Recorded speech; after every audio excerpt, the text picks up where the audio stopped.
воскрес! Воистину воскрес! Христос воскрес! Воистину воскрес! Христос воскрес! Воистину воскрес! Во имя Отца и Сына и Святого Духа. Никому же никто же реша бояться. Так вы слышали несколько минут тому назад в евангельском чтении на этот святой день. Бояться.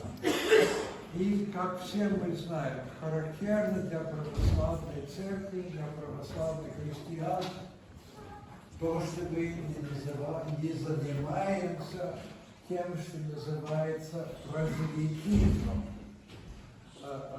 Если вы обращали внимание на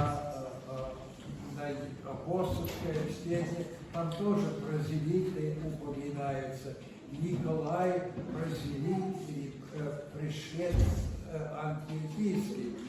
Пришлец в данном случае не значит, что он пришел из Антиохии, а пришлец, как перевод этого слова прозелит. Прозелитами назывались те, которые из язычников принимали иудейство. А христиане не называли новых христиан прозелитами, потому что христианство для всех, не только для иудеев, не только для одной национальности, но для всех. И православная церковь обнимает все нации мира. Есть русская церковь, но есть и румынская, болгарская, сербская, грузинская церковь. Хотя было разделение, но и армяне считают себя православными. Есть венгерская православная церковь, и в каждой стране есть православные христиане. И бояться. Чего боялись? В данном случае это просто священный страх, который всех охватывает. Бояться, потому что видели божественное действие. Бывает, что страх ради еврейска, и бывает страха другого сорта. Бывает страх, когда люди молчат, а верят не потому, что чувствуют священный ужас, не потому, что кого-то боятся, а просто боятся показывать свое недостаточное знание. И этого у нас не должно быть. Потому что, во-первых, если человек в нашем обществе, то есть в мировом обществе сегодняшнего дня, желает о чем-то быть осведомленным, то он может. Чем человек интересуется, об этом он уже много знает, потому что он исследовал все, что есть, что все, что доступно, все читает об этом, все спрашивает, и поэтому он много знает и не стесняется на эту тему говорить. А если мы боимся говорить о нашей вере, даже когда нас спрашивают, даже когда дети спрашивают своих родителей, вместо того, чтобы бояться показывать свое незнание, нужно или узнать ответы, или же отвечать, как я это понимаю. Если сынок или дочь спрашивает, почему Господь Бог так и так делает, то у каждого из нас свое предчувствие. Мы знаем, почему Бог допускает неприятности в этом мире. Мы знаем, почему Бог не дает сразу Царствие Небесного, а почему мы должны после испытания перейти туда. Поэтому мы можем всегда отвечать на эти вопросы. Если это враждебные вопросы, тогда человек, который враждебно относится, уже сам себя осуждает. Но если это вопросы тех, которые хотят знать, то мы должны всеми способами стараться отвечать и и давать такие ответы, которые мы можем. Поэтому мы, если охвачены страхом, то это должен быть священный страх.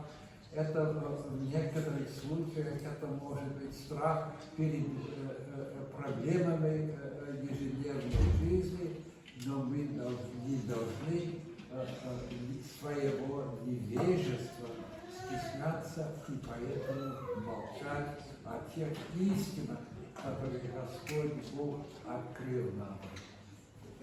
A few moments we heard the words of the epistle reading, words that tell us about the murmuring in the early church. As the number of disciples had increased, there was a murmuring of the Grecians against the Hebrews because their widows were neglected in the daily service. That is, because of the church trapeza, the church refectory, they felt that they were not being treated as equals to those who were of the Hebrew nation. And this is a characteristic problem that we have in our church. It's a problem that often comes up. Murmuring of all kinds. There's always murmuring, even if everybody is of the same background. There are people who come to church seeking to have an argument, seeking to make trouble, because they feel perhaps that they gain something from it. But there is murmuring also for other reasons. And there's a very parallel situation to this that I remember from years ago. In our parish, now I think everybody who was involved has gone to the next world, so I can tell you this. In our parish in Miami, at one time there was a large influx of Latino new members, Cubans, because there are many Cubans in Miami, and because they're anti-communist, many of them gravitated toward our church. And so in the sisterhood there were the Russian sisters, and there were some Americans, and there were many Cuban ladies who belonged to this parish. And in the kitchen there was a large crockery jar in which the sisterhood kept sugar. Sugar is something mentioned in Dostoevsky's brothers Karamazov, connected with a blessing. But in this case, it didn't work out as a blessing because the level of the sugar had gone down, and the Cuban ladies in the sisterhood brought in their own sugar and filled up the jars at the time. And that seems like a positive enough step, but it started an argument, and sugar became a great issue among the sisters, and finally the arguing, and this was in the early 1970s, came to the point that the Cuban parish bought or rented another building and began holding separate services for themselves apart from the Russians. I don't know what has become of that community today, but it's an example for us how easy it is to fall into this murmuring. And there are plenty of examples in church life. I'm sure every one of us can think of one. So we have to remember that first things come first. We are disciples first and foremost, and our desire should be the increase in the number of disciples. And we should welcome everybody who comes into our church and not allow Satan to whisper in our ears and to sow division. Amen. Благословение Господне нам на стол благодати и